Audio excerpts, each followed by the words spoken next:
Premier épître de Paul à Timothée, chapitre 1er.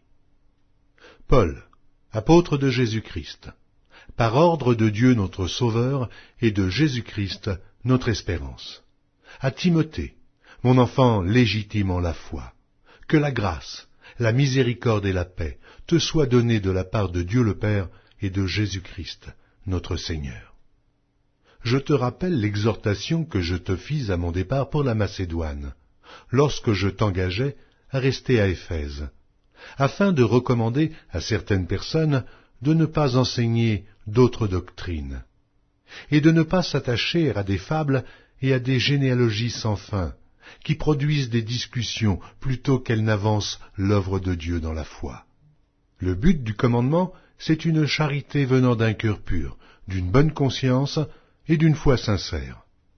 Quelques-uns s'étant détournés de ces choses, se sont égarés dans de vains discours.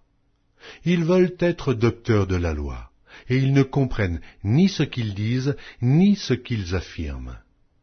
Nous n'ignorons pas que la loi est bonne, pourvu qu'on en fasse un usage légitime, sachant bien que la loi n'est pas faite pour le juste, mais pour les méchants et les rebelles, les impies et les pécheurs, les irreligieux et les profanes, les parricides, les meurtriers, les impudiques, les infâmes, les voleurs d'hommes, les menteurs, les parjures, et tout ce qui est contraire à la sainte doctrine, conformément à l'évangile de la gloire du Dieu bienheureux, évangile qui m'a été confié.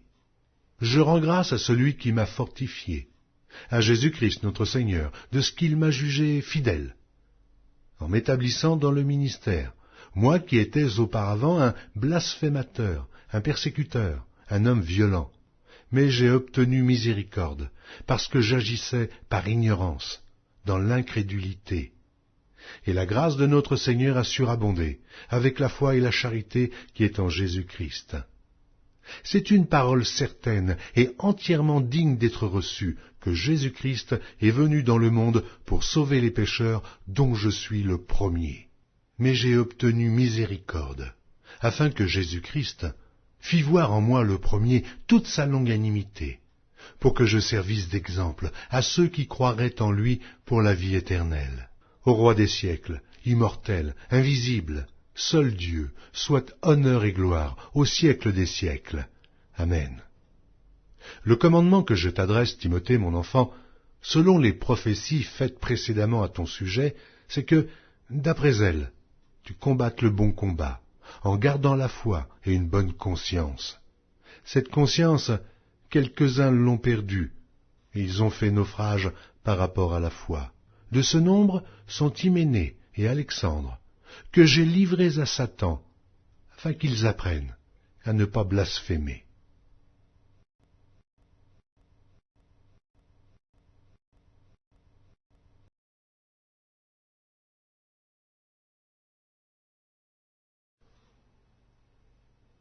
Premier épître de Paul à Timothée, chapitre 2. J'exhorte donc, avant toute chose, à faire des prières, des supplications, des requêtes, des actions de grâce pour tous les hommes, pour les rois et pour tous ceux qui sont élevés en dignité, afin que nous menions une vie paisible et tranquille, en toute piété et honnêteté. Cela est bon et agréable devant Dieu notre Sauveur, qui veut que tous les hommes soient sauvés et parviennent à la connaissance de la vérité. Il y a un seul Dieu, et aussi un seul médiateur entre Dieu et les hommes, Jésus-Christ, homme, qui s'est donné lui-même en rançon pour tous. C'est là le témoignage rendu en son propre temps, et pour lequel j'ai été établi prédicateur et apôtre.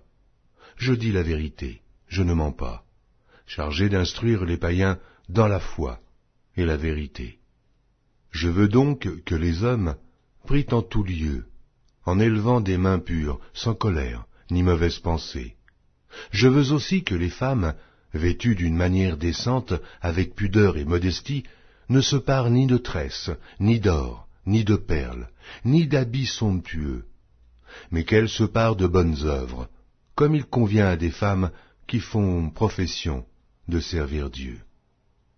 Que la femme écoute l'instruction en silence, avec une entière soumission.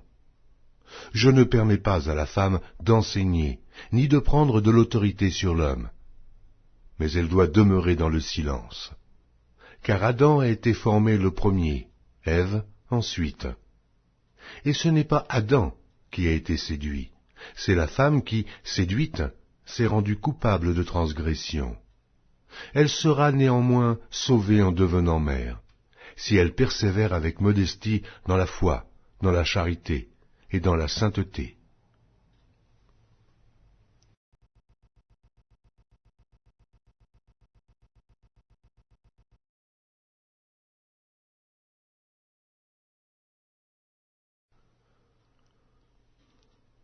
Première épître de Paul à Timothée, chapitre 3. Cette parole est certaine. Si quelqu'un aspire à la charge d'évêque, il désire une œuvre excellente. Il faut donc que l'évêque soit irréprochable, mari d'une seule femme, sobre, modéré, réglé dans sa conduite, hospitalier, propre à l'enseignement. Il faut qu'il ne soit ni abonné au vin, ni violent, mais indulgent, pacifique et désintéressé. Il faut qu'il dirige bien sa propre maison et qu'il tienne ses enfants dans la soumission et dans une parfaite honnêteté. Car si quelqu'un ne sait pas diriger sa propre maison, comment prendra-t-il soin de l'Église de Dieu? Il ne faut pas qu'il soit un nouveau converti, de peur qu'enflé d'orgueil, il ne tombe sous le jugement du diable. Il faut aussi qu'il reçoive un bon témoignage de ceux du dehors, afin de ne pas tomber dans l'opprobre et dans les pièges du diable. Les diacres aussi doivent être honnêtes, éloignés de la duplicité, des excès du vin, d'un gain sordide, conservant le mystère de la foi dans une conscience pure. Qu'on les éprouve d'abord, et qu'ils exercent ensuite leur ministère, s'ils sont sans reproche. Les femmes, de même, doivent être honnêtes, non médisantes, sobres, fidèles en toutes choses. Les diacres doivent être maris d'une seule femme, et diriger bien leurs enfants et leur propre maison. Car ceux qui remplissent convenablement leur ministère s'acquièrent un rang honorable, et une grande assurance dans la foi en Jésus-Christ. Je t'écris ces choses avec l'espérance d'aller bientôt vers toi. Mais afin que tu saches, si je tarde, comment il faut se conduire dans la maison de Dieu, qui est l'Église du Dieu vivant, la colonne et l'appui de la vérité. Et, sans contredit, le mystère de la piété est grand. Celui qui a été manifesté en chair, justifié par l'Esprit, vu des anges, prêché aux gentils, cru dans le monde, élevé dans la gloire.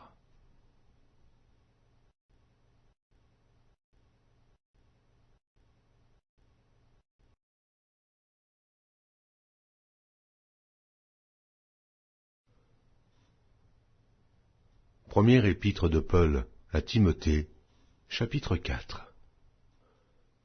Mais l'Esprit dit expressément que, dans les derniers temps, quelques-uns abandonneront la foi, pour s'attacher à des esprits séducteurs et à des doctrines de démons, par l'hypocrisie de faux docteurs portant la marque de la flétrissure dans leur propre conscience, prescrivant de ne pas se marier et de s'abstenir d'aliments que Dieu a créés pour qu'ils soient pris avec action de grâce par ceux qui sont fidèles et qui ont connu la vérité. Car tout ce que Dieu a créé est bon, et rien ne doit être rejeté, pourvu qu'on le prenne avec action de grâce, parce que tout est sanctifié par la parole de Dieu et par la prière. En exposant ces choses aux frères, tu seras un bon ministre de Jésus-Christ, nourri des paroles de la foi et de la bonne doctrine que tu as exactement suivies.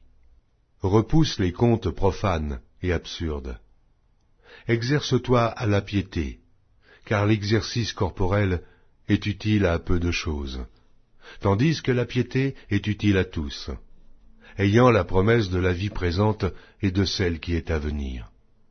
C'est là une parole certaine et entièrement digne d'être reçue.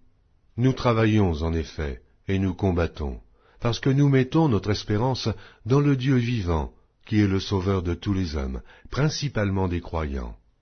déclare ces choses et enseigne-les. Que personne ne méprise ta jeunesse, mais sois un modèle pour les fidèles, en parole, en conduite, en charité, en foi, en pureté. Jusqu'à ce que je vienne, applique-toi à la lecture, à l'exhortation, à l'enseignement. Ne néglige pas le don qui est en toi, et qui t'a été donné par prophétie, avec l'imposition des mains de l'assemblée des anciens. Occupe-toi de ces choses. Donne-toi tout entier à elles, afin que tes progrès soient évidents pour tous. Veille sur toi-même et sur ton enseignement. Persévère dans ces choses, car, en agissant ainsi, tu te sauveras toi-même, et tu sauveras ceux qui t'écoutent.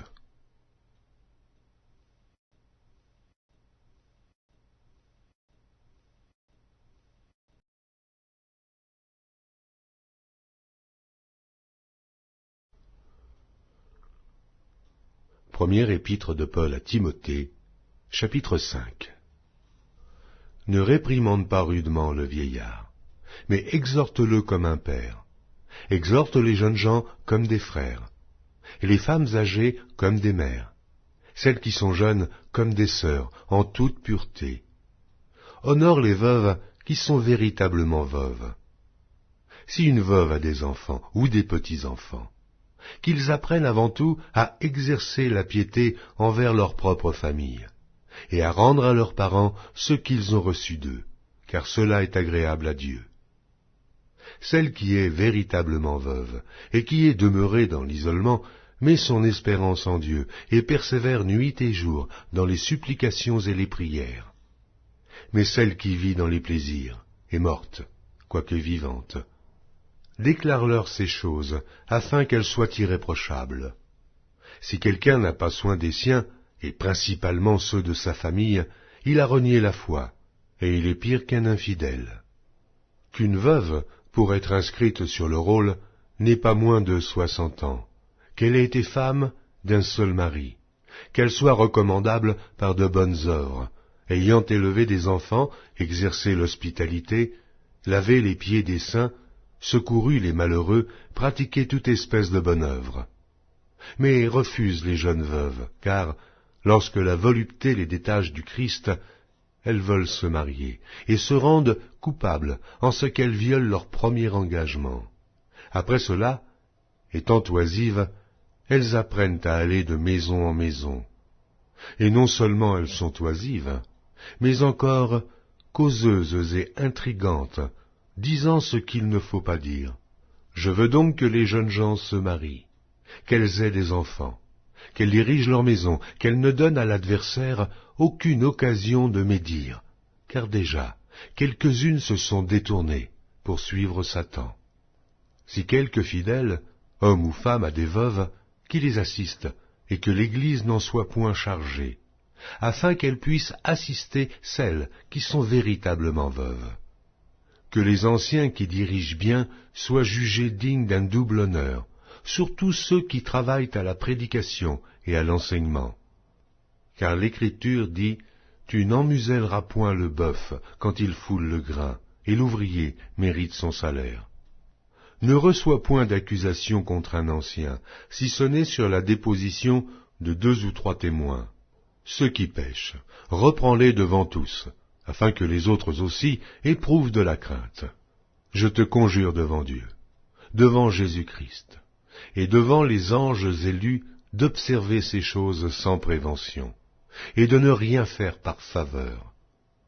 N'impose les mains à personne avec précipitation, et ne participe pas au péché d'autrui. Toi-même, conserve-toi pur.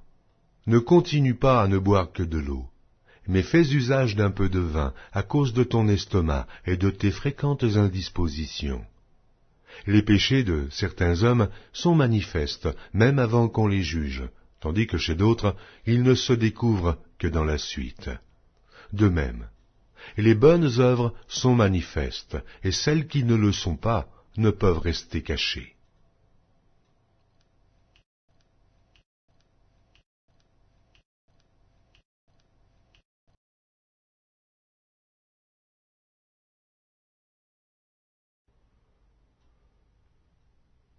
Première épître de Paul à Timothée, chapitre 6.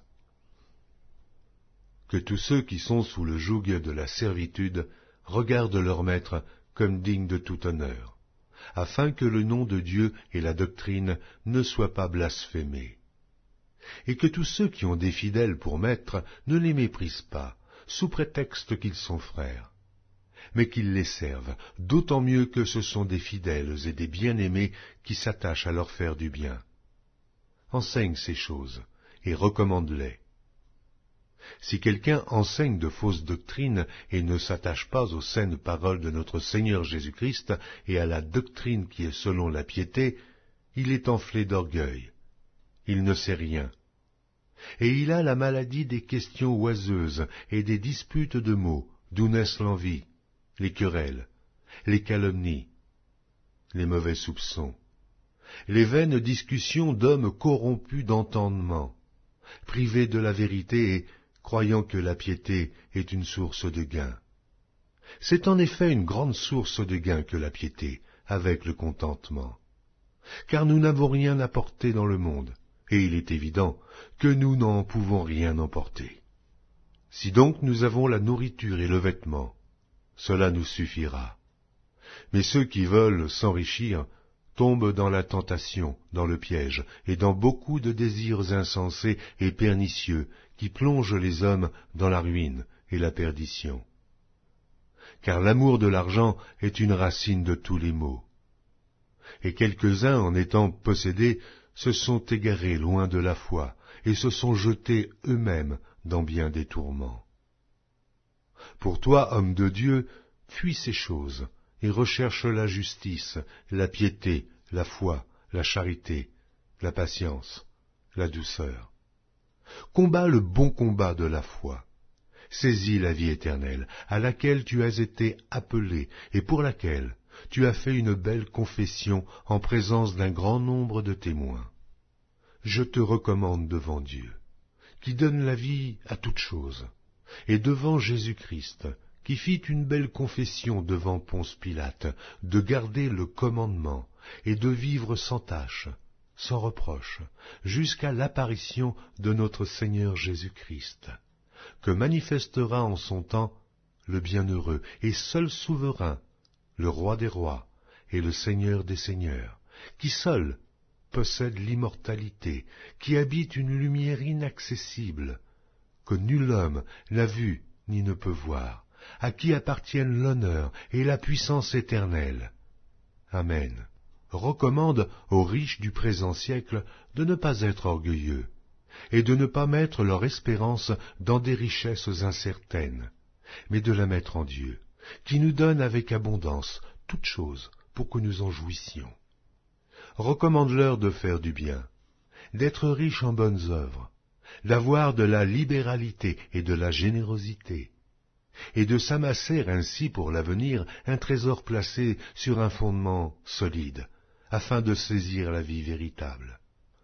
Ô Timothée, garde le dépôt, en évitant les discours vains et profanes et les disputes de la fausse science, dont font profession quelques-uns, qui se sont ainsi détournés de la foi. Que la grâce soit avec vous.